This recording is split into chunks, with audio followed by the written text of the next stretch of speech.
Assalamualaikum warahmatullahi wabarakatuh. Perkenalkan, nama saya Denny Juliansa, NPM 44. Saya akan melanjutkan pembacaan materi pertemuan selanjutnya, yaitu tentang komunikasi dalam konseling lintas budaya.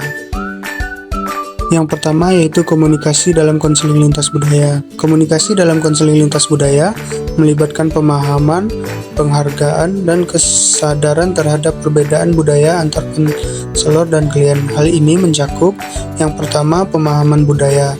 Konselor perlu memahami norma, nilai, dan keyakinan budaya klien yang menghindari misinterpretasi atau konflik. Yang kedua, kesadaran diri. Konselor harus sadar akan latar belakang budaya dan nilai-nilai pribadi yang dapat mempengaruhi persepsi dan interaksi dengan klien.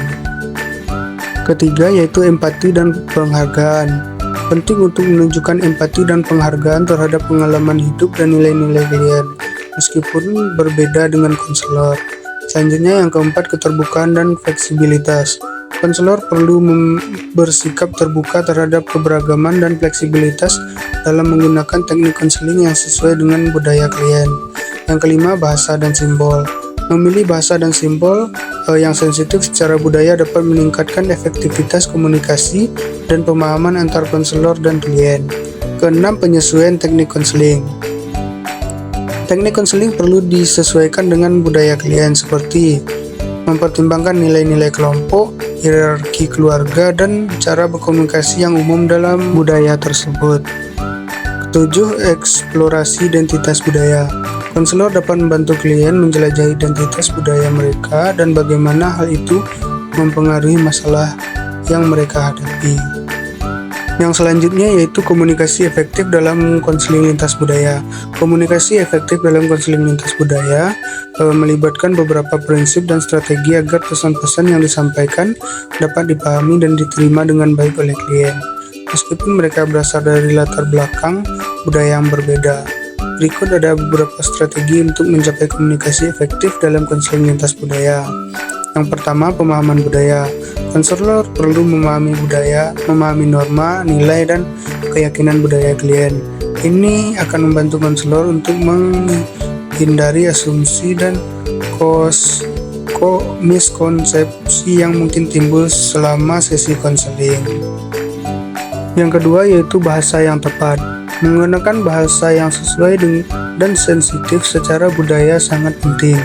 Konselor harus memilih kata-kata dengan hati-hati dan memastikan bahwa mereka dipahami dengan benar oleh klien. Yang ketiga, penghargaan terhadap keanekaragaman. Menunjukkan penghargaan terhadap keanekaragaman budaya dan menghormati perbedaan adalah kunci untuk membangun hubungan yang kuat dengan klien lintas budaya. Keempat, empati dan kesadaran diri. Konselor perlu menempatkan diri terhadap mereka dalam posisi klien dan mencoba memahami pengalaman mereka dari perspektif budaya mereka sendiri. Yang kelima, penyesuaian teknik konseling. Teknik konseling harus disesuaikan dengan budaya klien. Ini bisa berarti mengubah pendekatan menggunakan contoh atau analogi yang relevan dengan budaya klien, atau menggali masalah dengan cara yang sesuai dengan budaya mereka. Keenam, memperkuat keterbukaan. Membangun suasana yang terbuka dan ramah di dalam ruang konseling dapat membantu klien merasa nyaman untuk berbagi pengalaman mereka secara lebih terbuka. Ketujuh, menekankan kesamaan dan persamaan. Menemukan titik-titik persamaan atau kesamaan antar budaya konselor dan klien dapat membantu membangun hubungan yang lebih kuat dan meningkatkan rasa kepercayaan. Kedelapan, keterlibatan dalam proses pembelajaran. Konselor dan klien dapat saling belajar satu sama lain tentang budaya dan pengalaman hidup masing-masing. Membuka ruang untuk dialog dan pertanyaan dapat membantu mengurangi ketidakpastian dan meningkatkan pemahaman. Yang selanjutnya, perilaku verbal dan nonverbal dalam konseling lintas budaya. Yang pertama, perilaku verbal. Penggunaan bahasa. Konselor harus memilih bahasa yang sesuai dan sensitif secara budaya. Ini dapat mencakup penggunaan bahasa resmi, bahasa vernakular, atau bahasa simbolik yang relevan dengan budaya klien. Selanjutnya, ketepatan kata. Memilih kata-kata yang tidak menyinggung atau memicu kesalahpahaman budaya yang sangat penting. Konselor harus menghindari frasa atau ungkapan yang mungkin memiliki konotasi negatif dalam budaya klien. Selanjutnya, kesesuaian komunikasi. Konselor harus menghadapi gaya komunikasi mereka agar sesuai dengan budaya klien. Ini bisa berarti menyesuaikan tingkat formalitas, kecepatan berbicara, atau menggunakan analogi yang relevan dengan budaya klien. Kedua, perilaku nonverbal seperti kontak mata. Praktik kontak mata dapat bervariasi antar budaya.